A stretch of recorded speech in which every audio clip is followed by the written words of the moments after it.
For those who read comic books in the 80s, Marvel Comics was the king of the toy/comic book tie-in. You had Micronauts, ROM, G.I. Joe, and Transformers. But there was another unique tie-in that Marvel was responsible for that had an interesting connection to the metal and punk genres. Remco Toys created Crystar the Crystal Warrior from an original idea that Marvel Comics had shopped around. Evil and might, the winner is up to you! Other figures available separately include Crystar, Warbow, and Feldspar. Crystal Dragon and Lava Dragon each sold separately. The Saga of Crystar Collection by Remco. The toys were first sold in late 1982, and the comic book series was first published by Marvel in the spring of 1983. The series was written by Joe Duffy with artwork by Ricardo Villamonte. Sadly, it only lasted 11 issues, but this imaginative, fantasy-based concept had a seriously cool toy line to boost around it. The connection to metal surrounds issue 8 of the series, which features a cover by the artist Michael Golden. This cover image depicts Crystar raising his sword against a winged horde of creatures while standing atop a demonic skull.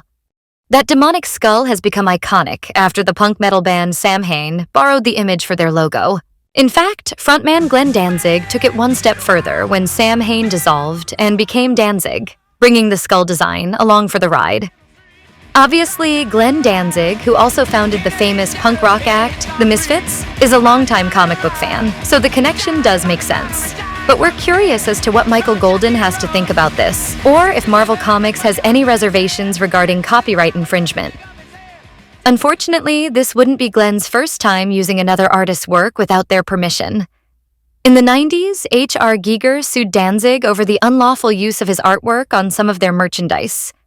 Apparently, the legal team had a crowd surfer serve Glenn at one of his shows. And it should also be noted that the artwork on the cover of the Misfits single, Die, Die, My Darling, was derived from a 1953 issue of Chamber of Chills.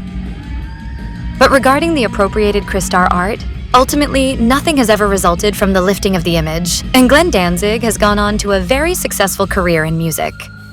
Crystar may not be associated with the horror genre, but it surely did help Danzig become one of the most adoring horror-inspired punk metal bands of all time. And, I mean, would you accuse these guys of plagiarism? Somebody punch that fucking asshole right there.